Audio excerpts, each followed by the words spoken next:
All right, people. So, our first review of the day is going to be for Interview with the Vampire Season 2. Now, I greatly really liked Interview with the Vampire Season 1 there. I did a review of it, and it's up on the channel right now. People can check it out, youtube.com. Just type in Afternoon Tune, Interview with the Vampire, and you'll be able to find it. And so I was waiting to review the Season 2 because I don't have AMC Plus, so I wasn't able to see it right when it came out. So I was waiting for it to come on Netflix there. And so now season 2 is on Netflix. It's been on Netflix for a minute now. So I was like, okay, well, now it's on Netflix. I'll go ahead and watch it. It's 8 episodes there. And what is going on in this season 2? Well, if people don't know about Interview with the Vampire, it's based on its adaptation of the Anne Rice novels there. People might know the movie. There was a movie adaptation of it as well. There was also, well, 2 movie adaptations, because there was one with Interview with the Vampire, and then her sequel novel. There was the Queen of the Damned one that was based on that they're doing next up in the new series there that you told me. Vampire Lestat there. They did Queen of the Damned. But yeah, so in this season, it's basically you have a reporter here who's interviewing a vampire. He's interviewing Louis there, who's played by Jacob Anderson, who people might know. He was the eunuch in Game of Thrones there. He was part of Daenerys' army and everything. And it's just him recalling his life, all about his experiences there, what led him to the point where he is now, all the different hurtful things that he went through, the people that he's interacted with along the way there. And the first season detailed about how he became a vampire and how he fell in love with his maker Lestat there. And this season 2 is all about after the events, and we're going to spoil season 1 because I got to spoil some events in that one to talk about the season 2. And season 1, him and his he didn't make Claudia, right? Or more Lestat. No. Lestat made Claudia, because if he had made her, they wouldn't be able to read each other's minds. So Lestat made Claudia. Okay. Yeah, so Lestat made Claudia, so at the behest of Louis there. So yeah, Louis and Claudia, who they saw as kind of like a daughter there, who they got in the first season. Him and her planned Lestat's murder there. They were able to execute that, but little do they know it worked, but it didn't work there because he comes back in this season 2. And now they've kind of went away from, initially the show was set in New Orleans the first season. Now they went away there into war-torn Europe. They made their way into kind of Paris. This takes place during World War II. So this is kind of the aftermath of all that. And it's kind of how they're trying to settle in to things in Paris. And in Paris, they meet a coven of vampires there who is led by Armand, who in the future, in present day, Armand is now the current boyfriend partner of Louis there. And it's kind of basically how they're trying to settle into things, this conflict they have with this new coven, them trying to find, Claudia is trying to find connection amongst other vampires there. So that's basically the setup you have of this season 2. MJ, what were your thoughts? Season 2, Interview with the Vampire. I love season 2. It is probably always the saddest part of the Anne Rice's series is this stuff includes Claudia's demise, and that will always make me sad because I always want more for her, which is the intent of Anne Rice, of her character. But I love Claudia so much, and it's just I think she's so great in this season, and it's just also I also think it's a great for Louis to see a different side outside of how he interacts with other people outside of Lestat, and how I know like Lestat is a problem, but it's also like Louis isn't perfect either, because his like treatment of Claudia once he got a new boyfriend is like, it's funny to say, but Louis is a very male-centered. He's definitely the my man. But I love him. I'm gonna stick beside him. I love Louis. I love Claudia. I love everybody. Even though like Armand is definitely like so grimy for his role and everything. But I do love it. It was so great. It was fantastic. I love the actor who plays Armand. He does get very intimidating. and everything. And I just love Delaney as Claudia, and Louis as Jacob as Louis, and Eric as the reporter, which is reporter, Daniel. Daniel, Yeah. reporter as Daniel. Like everybody's fantastic. This is just a great, just this is just great to see. And I'm really glad we're getting like it's not nothing's ever gonna be faithful, but I'm really glad we're getting like a faithful adaptation to Anne Rice's story. Mm, okay. And you're right. I mean, in this season two, it deals with a lot of Louis still reminiscing about Lestat. He even has kind of a moment where he's, a lot of times in the show, Lestat pops up as like this imaginary kind of a voice in his head, and he's talking to him throughout. And I love the performance from Sam Reed, who is Lestat there. I mean, spot on casting with that. I think of a little bit I know about the character. With him there. So really, really great stuff there with him. And you learn some more reveals about the relationship between Armand that comes to test in this season, and what we learned at the very end there with that. But yeah, that's plays a big part in them. And then also introducing to a new coven of these vampires here and see how they operate. So the thing about them is that they run a theater in Paris there, where they put on these different plays, and they have all these victims there. And so for people watching it, they think it's like all part of the play, but they're killing human beings on stage while other people are watching, other mortals are watching there. So that's kind of a crazy thing that they do there. And I feel like throughout this season, we get some stuff with some of the coven people. Like some are more prominent than the others. Like Santiago is more prominent. Did you feel like we didn't really explore a lot of them all that much in these 8 episodes? Like you wish you I got think to see.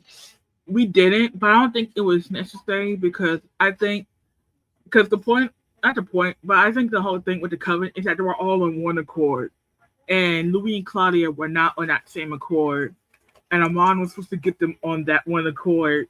So like Santiago was kind of like the voice of the coven because there was no dissentment between everybody else. Like we have our things that we do here. These are the rules. Amon, I mean, since this is a spoiler review, Amon being a leader, like you're supposed to enforce these rules. These are the rules you made and set, the rules we all agreed upon, and you let these two run around and not doing it. So Santiago is like perfect, like, hey, we are upset because none of us can do what they're doing. You just let them do whatever. These are not how we do here things here at the Theater de Vampire. So it's like I think it's fine. I don't think everybody needs to have a role, and well, essentially it's just a very small cult. Hmm. And have you read the books there of? I've not read the Vampire Lestat, but I have read the Interview with the Vampire. Okay. So, yes, I did read this book, and for I remember, Santiago's also just a small role. It's pretty much this antagonist vampire that Louis isn't sleeping with. Mm, okay. So you think like is it pretty much a good one-to-one adaptation there of getting pretty much most of the details from the book, right? Because they did so it took them 2 seasons to basically do the book there. Do you think it is a pretty good one-to-one adaptation? I feel like it's at 101. There are some changes, like in the first season with Bruno and that vampire that assaults Claudia. That doesn't happen. Bruno's actually kind of like, not a Robin Hood, but he is kind of like he's the leader of wayward vampires, and he takes people under their wing in the book. So him being like Claudia's assaulter was a strange change. Unless they're gonna revamp the character that is Bruno in the books to a different character later on. But so not everything is a full 1-to-1. The like violence of season episode 5 of season 1 isn't in the books. Like they were toxic, but it was like emotionally toxic. It wasn't physically toxic. Um, so it's just there haven't been a full 1-to-1 adaptation. It's a good adaptation. It's definitely better than the Brad Pitt movie, and it's definitely leagues better than Queen of the Dam. But I don't like we've only seen commercials from the Vampire Lestat, and that's already better than whatever we got in Queen of Dams. Sans Aaliyah's role as Akasha, rest in peace. Um, but yeah, so it's this is great, but it's not gonna be 1-to-1, and I don't ever want anything to be 1-to-1, because if it is, just then just read the book. But this is a great adaptation that like gets the gist and the themes and the what Anne Rice was trying to convey in her storytelling. So I think they understand Anne Rice's story a lot better than the movies have. Mm. And you mentioned the new lover vampire that we have here, who Louis is hooking up with, and that is Armand here, who's played by an actor named Assad Zaman. There now, I have not seen this actor before. I'm looking at some other stuff he's been in. There, he was in a movie. He was in a show called Hotel Porfinio. There, also something called Small Axe and Our Girl. I have not seen this actor before, but he's very good. Very obviously fits the attractive build there for him. Very suave, very charismatic there of him running this kind of thing. Um, do you think ever in this season two it runs the danger of being kind of like, oh, it's just the Lestat Louis relationship 2.0? Do you ever think that? Uh, no, because I've discussed this a lot on the internet.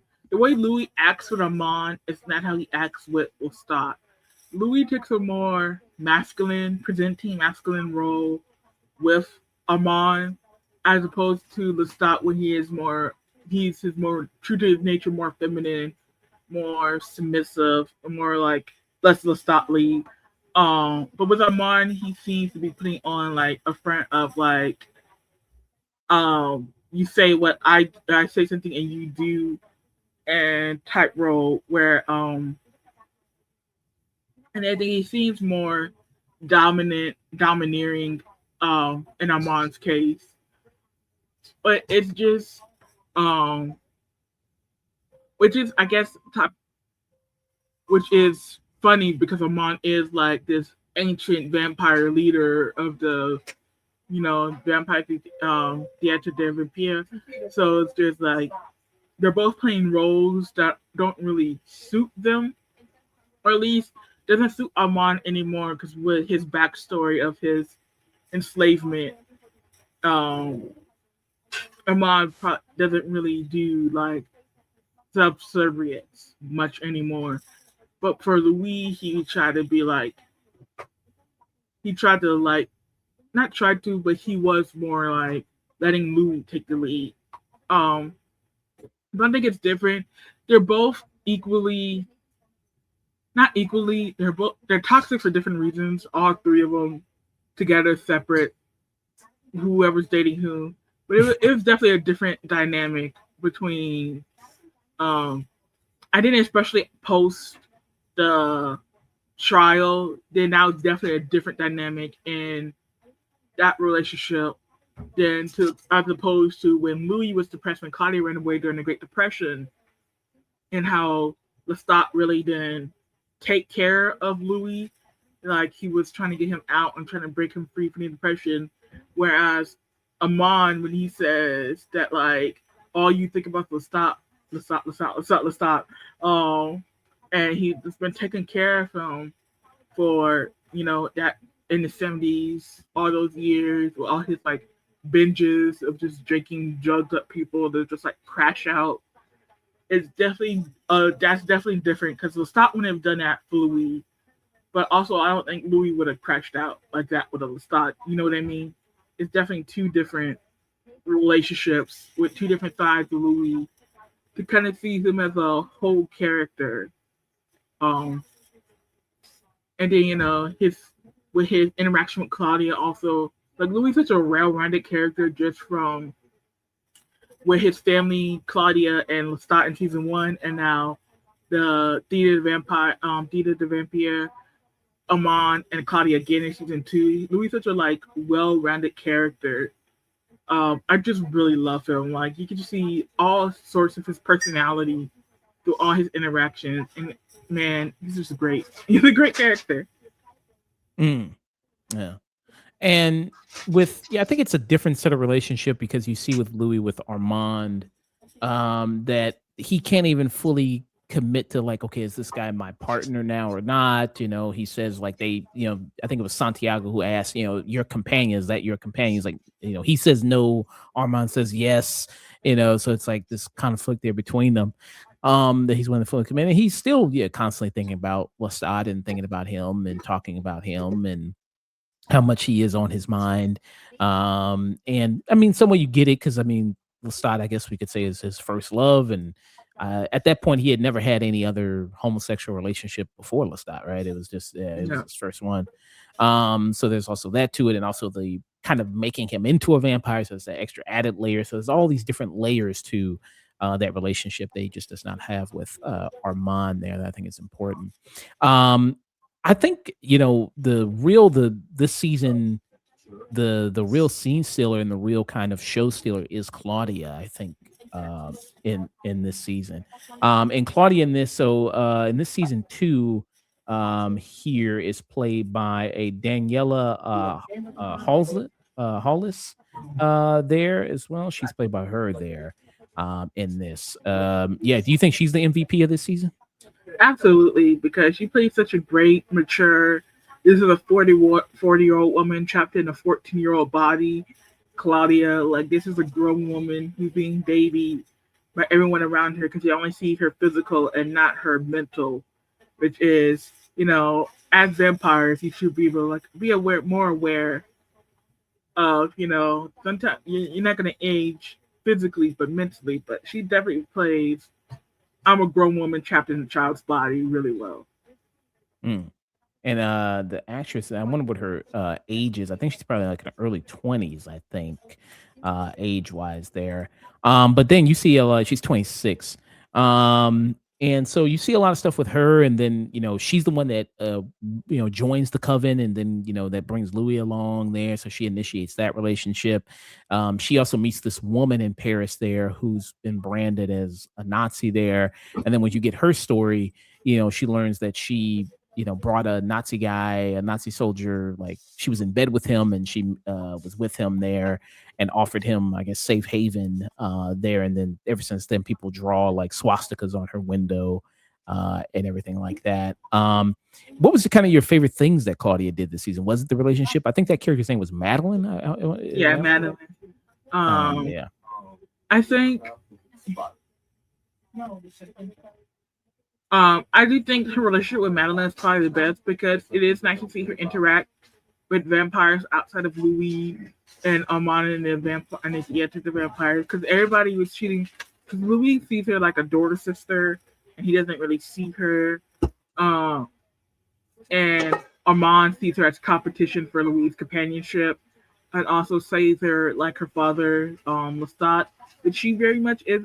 She's a lot like him. Um, but and then the vampire Dieta de Vampire sees her as like an infinite child, a forever child, and then like she's like, oh, as a baby we could just baby forever, and not like she has her own wants and opinions. And so Claudia, her relationship with Madeline, sees her as a woman, as an adult, sees her as a person separate from anything from Lestat, from Louis, from a vampire, because he doesn't know she's a vampire, and up until a point. But I do think it's a great to see Claudia be what Claudia could be outside of the sphere of her father's mess. Mm. Yeah. Yeah, I loved her this season. I loved it a lot with her, what she had going on with Madeline, also with the coven there. And also when she joins the coven, so like I said, they put on these theater performances and she has to pay, I think it's Baby Lou, and she Yeah. has to do this like we do like a montage and she's already on her 500th performance. And she was like, the character becomes like a fan favorite amongst the people that go see the show.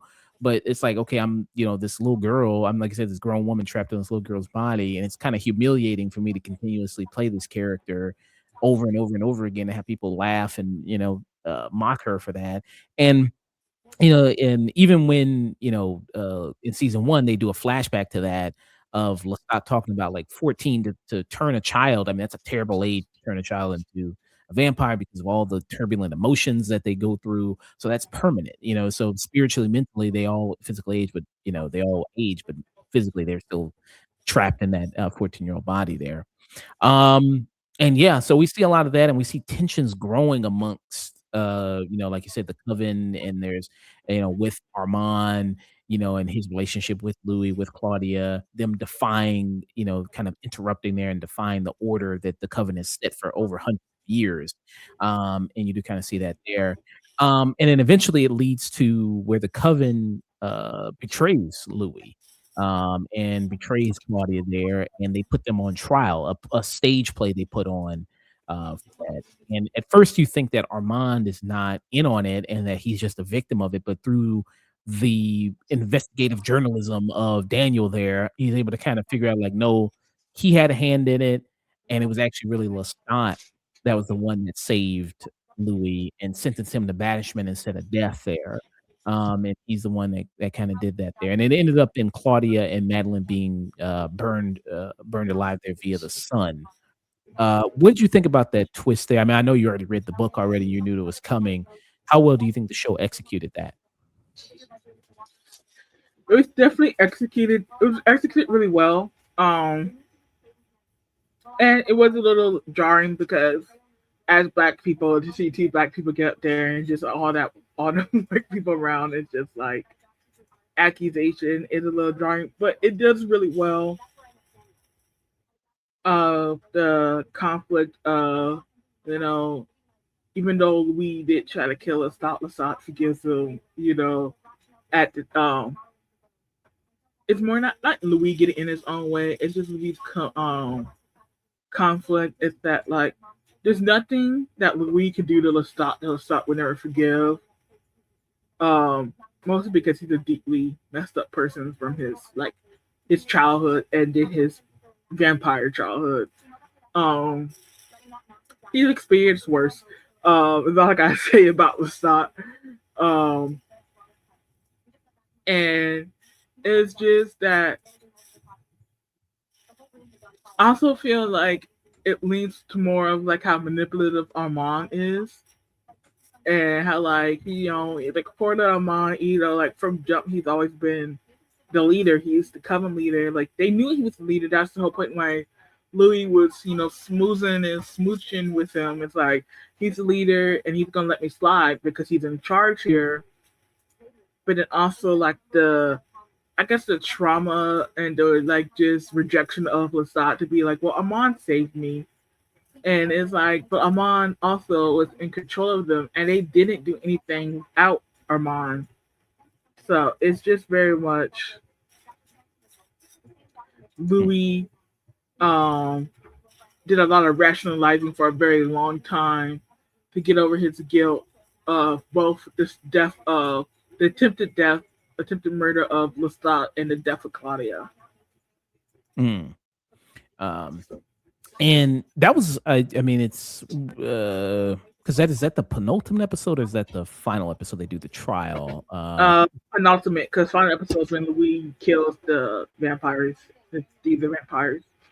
Oh yeah, which I love that moment when he comes back for revenge there, and he puts on his Van Helsing duster and everything like that.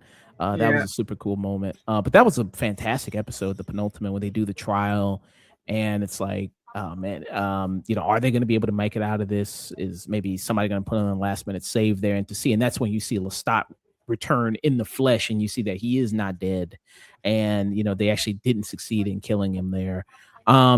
And when that reveal is made that it was actually Lestat who was the one that did save Louis, with that, and you see that Claudia, I mean, she looked directly at Lestat when she was dying there, and that it has obviously an emotional reaction, like you said, he is her maker, and it has kind of a deep bond there with that.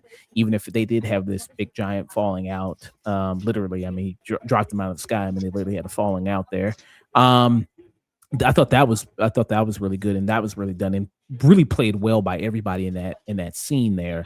So I mean, because in the books, isn't like Lestat, doesn't he become like a vampire god or something like that? Like he's very powerful, right? By the end of it, he's pretty much like a vampire god. I think this is a spoiler for if we get that far. I'm pretty sure he does drink quite literally the blood of Jesus, um, and becomes like a vampire god. There's a lot going that happens later on in the books. There's a lot that happens later on in the books, but Yeah. the start just by his maker is very powerful because he is, I think, like one or two generations removed from Akasha, Queen of the Vampires. So he's pretty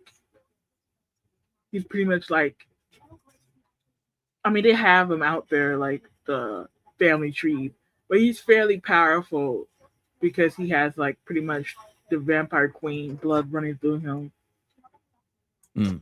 and it's just a very he is powerful, but I also think, but I don't think he was powerful enough because I mean he would have made it very obvious if he tried to save both Claudia and Louis, and that's just the worst part. They had to pick, and honestly, he picked who he wanted, and it's just it sucks that I mean, in the end, Claudia was failed by both her fathers because they probably should have been out of Paris once it wasn't going their way with um, Armand, but and in like him like waffling on whether or not he wanted to change Madeline for Claudia, um, it is like she was just felt by her parents, and unfortunately, in the end, um, there was nothing she could do. She had, which is kind of her character as she is the literary version of Anne Rice's own child.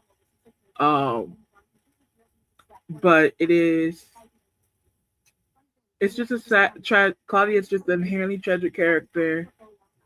Um, Do you miss the actress who played her in season one, or do you think the season two is Now, I better? think having a different actress is actually really good for the themes um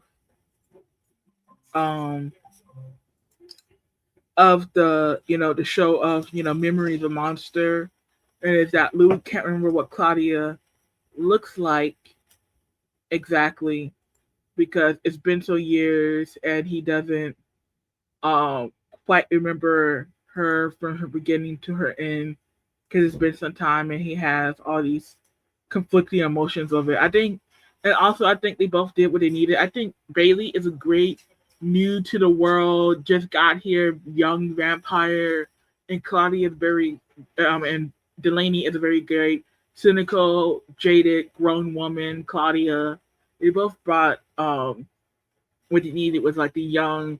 I want to see the world. I'm impulsive vampireness for Bailey with Claudia, and then the mature look, we got to think about this rationally. Claudia from with Delaney, they were really great. I think it's two. There's never been a bad performance of Claudia because Kirsten uh because even what was her name? She played MJ and Raimi Spider Man. Kristen Dunst. Yeah, Kristen Dunst was a great Claudia in the movies. Mm. Yeah. Yeah, young girl. Yeah, she played her in the movie version with Brad Pitt and Tom Cruise. There, yeah. Yeah. And I think I asked the person this when we did the first season. Do you think this show is better than the movie? The show? So, Absolutely. One oh, because Brad Pitt hated being that movie, and you could clearly see he hated it, and he made Louis the even worse character. But this one, they can see there's passion, and they want to introduce these characters. Excuse me. Well, and everything, and there is just as opposed, I'm here for a check, Brad Pitt. I mean, Tom Cruise was crazy, but and Kirsten Dunst was great, but like Brad Pitt kind of just ruins everything. yeah. So, yeah. So that Louis is able to make it out because Armand, helps him get out of the crypt. They put him in like this. what they call it, not a crypt, but a kind of like a morgue type thing. I forgot what the name they is to put him in there, like this coffin. But he's able to break him out. Louis then is able to regain his strength and then come after all the vampires there in the coven, burns it down, cuts off Santiago's head. And then he's gonna go and he's gonna go kill Lestat.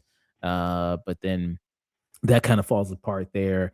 And then he goes off with Armand. And then that's when you catch up with the rest of the story. And then that's when he learns the secret of what happened that Armand's been keeping for him. And then he ends things with him. And then you learn that the book is out. You learn that Daniel has published the book. It's a smash hit book, but obviously nobody believes him because he's talking about vampires. And then he's got turned into a vampire himself by Armand in revenge. Well, yeah, I guess in revenge for what Daniel exposing him and ending the relationship between him and Louis. And Louis ends up going back to Lestat. Lestat is kind of in this old decrepit house, there where he's, back in New Orleans, still there. And even when they try to make like him look disheveled and he still looks gorgeous, he still looks Yeah, amazing there with that. How do you think things wrapped up, and what do you think with this new season of Interview with the Vampire Lestat? What can we expect from that? There, I know you said you haven't read the book on that one, but maybe some things there as far as from reading some things. I expect it to be wild and crazy because this is pretty much the Stock's rebuttal to the book because he's like, well, you interviewed Louis about his side, but what on my side? Because there's two sides, three sides to every story. Yours, theirs, and the truth. And he's like, well, here's my side, and I don't remember it exactly like that. And it's just not like gonna. I don't think it's gonna paint Louis in a bad light, but it's like Lestat definitely saw things different because he interpreted Louis different than what Louis saw himself as. So there's just gonna be a different perspective of Louis through Lestat's eyes, be it good or bad.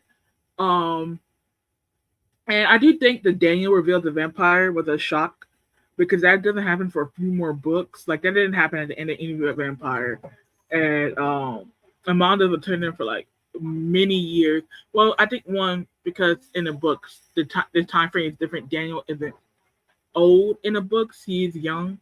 So like Daniel is the right age when he is turned in the movie, but that didn't happen for like several books and several years down, like decades down the line. So it was that was a shock to me. But I see what interesting we're gonna do by making Daniel Vampire early on in the story and everything. And it's just there's a lot of changes, but not anything that I think is too egregious. Like it's not a bad adaptation of like the Percy Jackson movies or anything like that when they just completely disregard the source material. Like they're very You, taking much of the source material into account here. It's not 101, but it is inner spirit of and Rice's characters. yeah, she gave the show the blessing, I think, before she passed away, right? Yeah, she was involved. I do think her son is still involved as an executive producer, but she was involved up until she passed. Mm. So Yeah.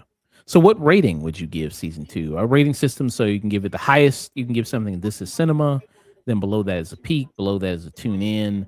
Below that is just a stream it. If you want to give it a negative rating, a lowest, very lowest rating, give something is waste of fucking film. Then a burn it. Then skip it or tune out. What would you give season two of Interview with the Vampire? I would say this is cinema. Um, I do think this was great. This is season one and season two. Unfortunately, with the streaming model, I just feel this probably could have been one season. Back in the day, this would have been one season, one fantastic season. But it's two fantastic seasons. Um, but I do think this is great, and this is a really great love letter to Anne Rice's characters, and I want it to be more popular, like all like other things are getting popular, and I want this to get more popular. I don't want this to like just have us as the audience. It needs a more popular, which is I'm glad on Netflix. But hopefully, being on Netflix allows more accessibility but I Mm. definitely need this to continue on because I would love to see Anne Rice's full story in completion. Uh, Unlike George R. R. Martin, his story isn't even done, but they badly adapted Game of Thrones in retrospect. Um, Doesn't the AMC they want to do the whole they Rice want to do, universe?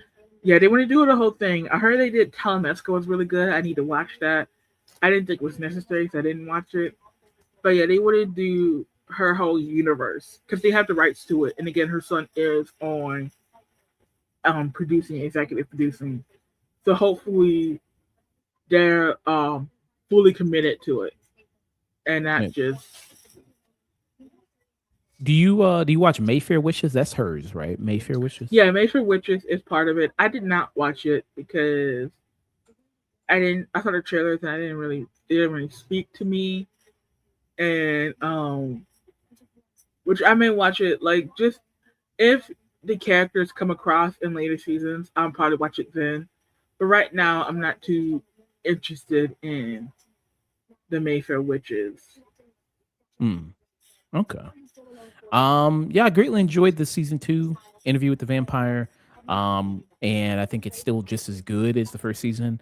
Really love all the characters here, love the performances. Really liked the ending of it as well. And I can't wait to see with Vampire Lestat what they do with that. For me, I would give it a peak there, for me. Good strong peak with that. So yeah.